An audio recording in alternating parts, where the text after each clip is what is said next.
Okay. Today we are going to start with the third topic of part 1, that is ionic equilibrium.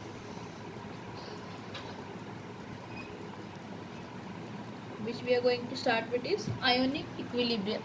आता हा ionic equilibria आपल्याला आता आहे. Actually हा मागच्या वर्षी म्हणजे जर मागचा पोर्शन आपण कन्सिडर केला 2015पर्यंतचा, तर आयोनिक इक्विलिब्रिया हा 11वीलाच होता. आता त्यांनी फक्त केमिकल इक्विलिब्रियम जो टॉपिक आहे त्याला 2 पार्टमध्ये डिवाइड केलं आहे. थोडा पार्ट तुम्हाला कशामध्ये दिला आहे, 11वीमध्ये दिला आहे, आणि राहिलेला पार्ट तुम्हाला कशामध्ये दिला आहे तर 12वीमध्ये आपण आयोनिक इक्विलिब्रियम म्हणून काय करणार आहे, स्टडी करणार आहे. सगळ्यात पहिला आपण त्याआधी स्टडी करूया केमिकल इक्विलिब्रियम म्हणजे काय. केमिकल इक्विलिब्रियम म्हणजे काय असेल मग हे लक्षात घ्या. तर केमिकल इक्विलिब्रियम म्हणजे काय असते, पहिला हे घ्या की एक रिॲक्टंट आहे A+B, तो काय देतोय C+D काय देतोय, प्रोडक्ट. केमिकल इक्विलिब्रियम म्हणजे काय, जेव्हा रिॲक्टंट स्टार्ट झालं, रिॲक्शन स्टार्ट झाली, रिॲक्टंट कशामध्ये कन्वर्ट झाले, प्रोडक्टमध्ये कन्वर्ट झाले. म्हणजे with respect to time reactant काय होत जाईल, कमी होत जाईल, आणि प्रोडक्ट काय होत जाईल, वाढत जाईल. आफ्टर सम टाईम तुम्हाला असं वाटेल म्हणजे असं दिसेल, काय दिसेल की आफ्टर सम टाईम तुम्हाला असं दिसेल की रिॲक्टंट आणि प्रोडक्टचं कॉन्सन्ट्रेशन आहे तसाच राहतो. म्हणजे पहिला रिॲक्टंट 100% होता, प्रोडक्ट 0% होता. मग रिॲक्टंट 80% झाला, प्रोडक्ट किती झाला, 20% फॉर्म झाला. मग 20 नंतर परत हा 60% फॉर्म झाला, आणि हा किती, 40%. त्यानंतर परत हा 40% झाला, आणि हा काय झाला, 60%. म्हणजे हा किती, 1 मिनिटला एवढं झालं, मग 3ऱ्या मिनिटला एवढं झालं, मग 5व्या मिनिटला एवढं झालं, मग 9व्या मिनिटला हा 5व्या मिनिटला झाला, हा 3ऱ्या मिनिटला झाला, हा 1 मिनिटला झाला, हा अर्धा मिनिटला झाला. कन्सिडर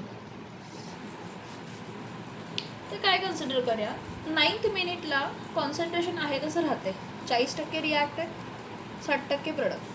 परत 11 मिनिट जरी झाले तर 40% रिॲक्टंट 60% प्रोडक्ट. म्हणजे आता तुमचा रिॲक्टंट आणि प्रोडक्ट वर खाली होत नाही आहे, कॉन्स्टंट राहतो. मग ज्या पॉईंटला तुमचं रिॲक्टंट कॉन्सन्ट्रेशन आणि प्रोडक्ट कॉन्सन्ट्रेशन काय व्हायला लागतो, सेम व्हायला लागतो, सेम राहतो, त्याला आपण काय म्हणतो, केमिकल इक्विलिब्रियम. काय म्हणतो आपण त्याला, केमिकल इक्विलिब्रियम. काय म्हणतो आपण त्याला, केमिकल इक्विलिब्रियम. काय म्हणतो आपण त्याला, केमिकल इक्विलिब्रियम. आता केमिकल इक्विलिब्रियम्स मध्ये आपण ज्या म्हणजे थोडे पॉईंट्स रीड केलेले आहेत, आता आपण नेक्स्ट थोडे पॉईंट्स आपण बघूया. एक मिनिट.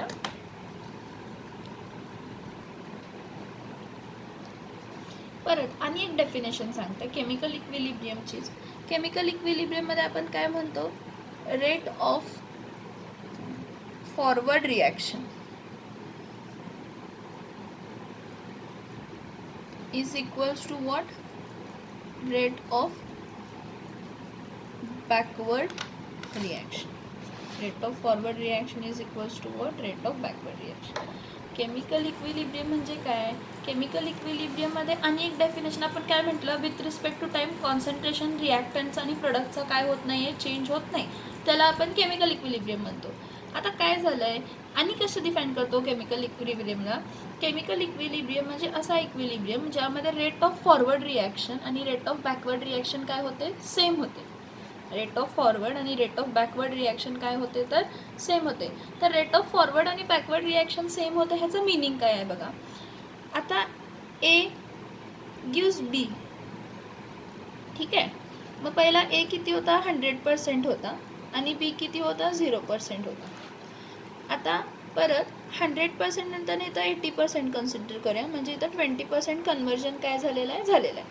परत इथं काय कन्सिडर करूया, 70% कन्सिडर करूया, म्हणजे इथं 30% कन्वर्जन झालेलं आहे. मग आफ्टर सम टाईम काय कन्सिडर करूया की 40% रिॲक्टंट रिॲक्ट झाला आहे आणि 60% प्रोडक्ट फॉर्म झाला आहे. आता 40 आणि 60 नंतरनं रिॲक्शन थांबल्यासारखी वाटते म्हणजे काय, रिॲक्टंट आता प्रोडक्टमध्ये कन्वर्ट होतोय असं आपल्याला फील होत नाही. ह्याचं मिनिंग काय आहे बघा. की फॉर एक्झाम्पल जर ह्यातले 10 कॉन्स्टिट्युएंट पेशीज एचे 10 कॉन्स्टिट्युएंट पार्टिकल बीमध्ये कन्वर्ट होत आहेत, ॲट द सेम टाईम बीचे 10 कॉन्स्टिट्युएंट पार्टिकल एमध्ये कन्वर्ट होत आहेत. म्हणून मी ॲरो दिला हा. एवढं झालं, 40 and 60% झालं. त्यानंतर ना काय म्हटलं की हा कॉन्सन्ट्रेशन चेंज होत नाही. कॉन्सन्ट्रेशन चेंज होत नाही म्हणजे काय होतंय की एचे जे 10 पार्टिकल्स आहेत ते जर बीमध्ये कन्वर्ट होत असतील तर त्याच टायमिंगला बीचे 10 पार्टिकल्स कशामध्ये कन्वर्ट होत आहेत, एमध्ये कन्वर्ट होत आहेत. मग मला सांगा, जर ए टू बी 10 होत आहेत आणि बी टू ए 10 होत आहेत तर हा चेंज होणार का काय ह्या कॉन्सन्ट्रेशनमध्ये? नाही होणार. चेंज होणार का? नाही होणार. हे समजून घ्या. इक्विलिब्रियम म्हणजे काय? रिॲक्शन थांबली आहे नाही. कॉन्सन्ट्रेशन चेंज होत नाही आहे म्हणजे काय? रिॲक्शन थांबली आहे का? असं नाही आहे. रिॲक्शन थांबली आहे असं आहे का? नाही आहे. काय होतं की रेट ऑफ फॉरवर्ड रिॲक्शन आणि रेट ऑफ बॅकवर्ड रिॲक्शन काय होते? सेम होते. रेट ऑफ फॉरवर्ड रिॲक्शन आणि रेट ऑफ बॅकवर्ड रिॲक्शन काय होते तर सेम होते. रेट ऑफ फॉरवर्ड आणि बॅकवर्ड रिॲक्शन म्हणजे मी तुम्हाला काय सांगितलं की हा 40% झाला आहे कन्सिडर करा आणि हा 60% कन्सिडर करा आणि रिॲक्शन थांबले म्हणून कन्सिडर करा आणि मी म्हटलं केमिकल इक्विलिब्रियम अचीव झाला आहे. आता ह्या पॉईंटला काय होणार, ह्यातले 10 पार्टिकल्स एमधले जर बीमध्ये कन्वर्ट होत आहेत तर ॲट द सेम टाईम बीचे 10 पार्टिकल्स कशामध्ये कन्वर्ट होत आहेत तर एमध्ये कन्वर्ट होत आहेत. 10 पार्टिकल्स बीमध्ये कन्वर्ट होत आहेत at the same time 10 particle एमध्ये कन्वर्ट होत आहे. म्हणजे हा आणि हा इफेक्ट नलिफाय झाला. म्हणजे आता हा कॉन्सन्ट्रेशन चेंज होणार नाही. म्हणून तुम्हाला असं वाटतं की रिॲक्शन थांबली आहे, पण ॲक्च्युली रिॲक्शन थांबलेली असते का? नाही, रिॲक्शन थांबत नाही. एवढंच होतं की जेवढं रिॲक्टंट प्रोडक्टमध्ये कन्वर्ट होतो ॲट द सेम टाईम तेवढा प्रोडक्ट कशामध्ये कन्वर्ट होतो तर रिॲक्टंटमध्ये कन्वर्ट होतो. ह्याला आपण काय म्हणतो तर केमिकल इक्विलिब्रियम अचीव झाला आहे असं म्हणतो. काय अचीव झालं आहे आपण म्हणतो? केमिकल इक्विलिब्रियम काय झालेलं आहे तर अचीव झालेला आहे. मग ह्यामध्ये आपण law of mass action point बघितलेला आहे. लॉ ऑफ मास ॲक्शन नंतर इक्विलिब्रियम कॉन्स्टंट हा पॉईंट बघितला. इक्विलिब्रियम कॉन्स्टंट बघितल्यानंतर equilibrium constant for reaction taking place in the liquid phase आणि reaction taking place in the कोणते ते reaction taking place in the gaseous स्पेसमध्ये बघितलं. मग इक्विलिब्रियम कॉन्स्टंट जर कॉन्सन्ट्रेशन लिक्विड स्टेटमध्ये असेल तर इक्विलिब्रियम कॉन्स्टंट केसी येते आणि जर रिॲक्शन गॅशियस स्टेटमध्ये येत असेल तर कशामध्ये कन्वर्ट होते तर केपीमध्ये कन्वर्ट होते. म्हणजे इक्विलिब्रियम कॉन्स्टंट ॲट कॉन्स्टंट काय असते? प्रेशर असते. मग आपण त्याचा एक रिलेशन देतो. काय रिलेशन दिला? KP is equals to KC R T raise to काय दिला तर डेल्टी एन. हा बघेल, KP is equals to KC R T raise to काय असणार आहे तर डेल्टा एन. काय असणार आहे? आर टी रेस टू काय असणार आहे तर डेल्टा एन. ही रिॲक्शन झाली, हे सांगितलं. इक्विलिब्रियम कॉन्स्टंट हा पॉईंट बघितला आपण. त्यानंतर फॅक्टर्स अफेक्टिंग इक्विलिब्रियम आपण बघितला. ली चॅटलर्स प्रिन्सिपल बघितले त्यामध्ये. मग फॅक्टर्स अफेक्टिंग इक्विलिब्रियम कॉन्स्टंट कोणते होते? फॅक्टर्स अफेक्टिंग इक्विलिब्रियम कॉन्सन्ट्रेशन होते change in concentration. Change in काय होते? कॉन्सन्ट्रेशन. ओके, बघा इक्विलिब्रियम जे आहे, फॅक्टर्स अफेक्टिंग इक्विलिब्रियम कोण आहे? Change in the concentration. मग ते रिॲक्टंटचा असू दे किंवा प्रोडक्टचा असू दे. Change in pressure, change in pressure असू शकतो किंवा चेंज इन काय असू शकतो? व्हॉल्यूम असू शकतो. त्यानंतर काय असणार आहे? Change in temperature. काय असतो? चेंज इन काय असतो? टेम्परेचर. चेंज इन टेम्परेचर नंतर आपण काय बघतो तर काय कॅटलिस्ट वापरला तर काय फरक पडतो? इक्विलिब्रियम शिफ्ट होतो की नाही होत? हे सगळे पॉईंट्स आपण बघितलेले. म्हणजे फॅक्टर्स अफेक्टिंग इक्विलिब्रियम काय होते तर कॉन्स्टंट. आणि त्यानंतर आपण नेक्स्ट पॉईंट बघतो तो कोणता इक्विलिब्रियम तर आयोनिक इक्विलिब्रियम. त्यानंतर आपण कोणता पॉईंट बघतो तर आयोनिक इक्विलिब्रियम. आता आयोनिक इक्विलिब्रियम म्हणजे काय आहे बघा. आयोनिक म्हणजे आयन्स. आयोनिक म्हणजे काय आहे तर आयन्स आहेत. मग आयोनिक इक्विलिब्रियम म्हणजे काय आहेत? आयन्स असतील तर हे बघा, हा पर्टिक्युलर ए बी आहे, हा ए बी आहे. हा ए बी देताना काय देतो? ए प्लस प्लस बी काय देतो? मायनस देतो. ए प्लस आणि बी काय देतो? मायनस देतो. म्हणजे हा कॅटायन आणि हा काय आहे एनायन आहे. मग काय करा की तुम्ही एक AB घ्या आणि त्याला सोल्युशनमध्ये काय केलेलं आहे, डिझॉल्व केलेलं आहे. कन्सिडर करा कशामध्ये डिझॉल्व केलेला आहे, सोल्युशनमध्ये काय केलं आहे, डिझॉल्व केलं आहे असं कन्सिडर करा. जेव्हा तुम्ही त्याला सोल्युशनमध्ये डिझॉल्व केला तेव्हा तो कॅटायन्स आणि एनायन्समध्ये काय झाला, डिसोशिएट झाला. कशामध्ये डिसोशिएट झाला, तो कॅटायन्स आणि कशामध्ये डिसोशिएट झाला, तर एनायन्समध्ये डिसोशिएट झाला. आता हा जेव्हा कॅटायन्स आणि एनायन्समध्ये डिसोशिएट झाला तर कन्सिडर करा की पहिला 100% आहेत असे कॉन्स्टिट्युएंट पार्टिकल्स होते, नंतर ना इथं 0% असतील, त्यानंतर ना हे 80% झाले आणि हे 20% डिसोशिएट झाले, नंतर ना हे 60% राहिले असतील आणि हे 40% डिसोशिएट झाले असतील, म्हणजे डिसोशिएटेड कॉन्स्टिट्युएंट पार्टिकल आहेत. ठीक आहे. त्यानंतर ना कन्सिडर करा की इथं 40% राहिलेत आणि हे 60% काय झाले, डिसोशिएट झालेत. आता आपल्याला असं दिसेल की विथ रिस्पेक्ट टू टाईम, आता टाईम वाढत चालला आहे पण डिसोसिएशन काय झालेलं नाही आहे, कम्प्लीट झालेला नाही. म्हणजे आता 1 तास झाला, 2 तास झाला, 3 तास झाला तरी 40% तुमचा रिॲक्टंट म्हणजे AB राहिलेला आहे आणि डिसोसिएटेड किती आहेत, तर 60%. मग आता तुम्ही काय अचीव झाला म्हणून सांगणार, ह्या पॉईंटला तुम्ही काय अचीव झाला म्हणून सांगणार, इक्विलिब्रियम अचीव झाला. पण कसला इक्विलिब्रियम अचीव झाला, ionic equilibrium. Same definition, chemical equilibrium म्हणजे काय, रिॲक्टंट कन्वर्ट्स इनटू प्रोडक्ट, पण आफ्टर सम टाइम रिॲक्टंट आणि प्रोडक्टचा कॉन्सन्ट्रेशन काय राहतो, सेम राहतो. रिॲक्टंट आणि प्रोडक्टचं कॉन्सन्ट्रेशन सेम राहतो म्हणजे काय, ज्या स्पीडनं रिॲक्टंट प्रोडक्टमध्ये कन्वर्ट होतोय त्याच स्पीडनं आता प्रोडक्ट कशामध्ये कन्वर्ट होतोय, रिॲक्टंटमध्ये, त्या पॉईंटला.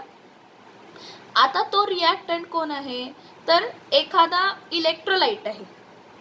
तो जो काही रिॲक्टंट आहे तो कोण आहे, इलेक्ट्रोलाइट आहे. आणि तो इलेक्ट्रोलाइट काय होतो, डिसोशिएट होतो. कशामध्ये, कॅटायन्स आणि कशामध्ये, तर एनायन. स्टार्टिंगला 100% होता, त्यातले काहीच मग डिसोशिएट झालं नाही. मग जेव्हा टाईम किती आला, 5 मिनिट कन्सिडर करा, 80% डिसोशिएट झाला. 10 मिनिटानं 60% राहिला आणि 40% डिसोशिएट झाला. 15 मिनिटानं 40% डिसोशिएट झालेला नाही आणि 60% डिसोशिएट झालेला आहे. आता 15 मिनिट नंतर काय होतं, 1 तास झाला, 2 तास झाला, 3 तास झाला, तरी पण काय होतंय, AB म्हणजे अनडिसोशिएटेड तुम्हाला 40% दिसतोय आणि डिसोशिएटेड किती टक्के दिसतोय, 60%. म्हणजे आता with respect to time concentration change होत नाही. कशाचा, तर हे काय आहे, अनडिसोशिएटेड मॉलिक्यूल आहे. हा कोणता मॉलिक्यूल आहे, अनडिसोशिएटेड मॉलिक्यूल. आणि हा कोणता मॉलिक्यूल आहे, तर डिसोसिएटेड मॉलिक्यूल. हा कोणता मॉलिक्यूल आहे, डिसोसिएटेड मॉलिक्यूल. किंवा ह्याला आपण काय म्हणतो, आयोनाइज्ड स्पीशीज म्हणतो. काय म्हणतो आपण ह्याला, आयोनाइज्ड स्पीशीज. हां, आणि इथं काय असणार आहे, तर अनआयोनाइज्ड स्पीशीज. बघा, हा AB जो डिसोशिएट झाला नाही, अनडिसोशिएटेडलाच आपण काय म्हणतो, अनआयोनाइज्ड स्पीशीज म्हणतो. डिसोशिएटेड झालाय, कॅटायन्स आणि एनायन्स म्हणजे आयन्स फॉर्म झालेत म्हणून ह्याला काय म्हणतो, ionized species. The equilibrium between the undissociated and dissociated particles or unionized species and ionized species is called as an ionic equilibrium.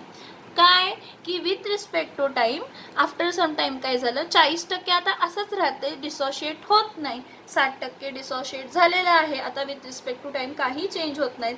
पण हा जो अनडिसोशिएटेड मॉलिक्यूल होता तो डिसोशिएट झाला कॅटायन्स आणि एनायन्समध्ये, म्हणजे आयन्स फॉर्म झाले, म्हणून आपण ह्याला कोणता म्हणतो, तर आयोनिक इक्विलिब्रियम होतं.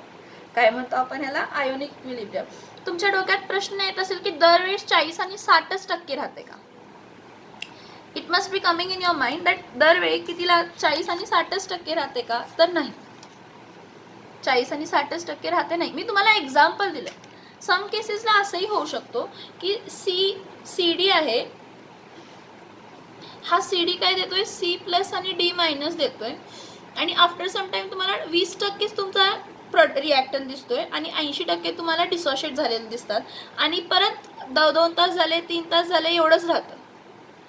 हा मी तुम्हाला फक्त एक्झाम्पल दिलं की एका पॉईंटला जर 20% अनडिसोशिएटेड आहे आणि 80% डिसोशिएटेड आहे आणि आफ्टर सम टाइम ते काहीच दाखवत नाही, चेंज दाखवत नाही आहे त्यामध्ये, तर ते काय अचीव केलेलं आहे, इक्विलिब्रियम. पण कोणी अनडिसोशिएटेड मॉलिक्यूल आणि डिसोशिएटेड आयन्सनी इक्विलिब्रियम अचीव केला. म्हणजे काय की ज्या स्पीडनं आता रिॲक्टंट कशामध्ये कन्वर्ट होतोय, प्रोडक्टमध्ये, त्याच स्पीडनं प्रोडक्ट कशामध्ये कन्वर्ट होतोय, रिॲक्टंटमध्ये.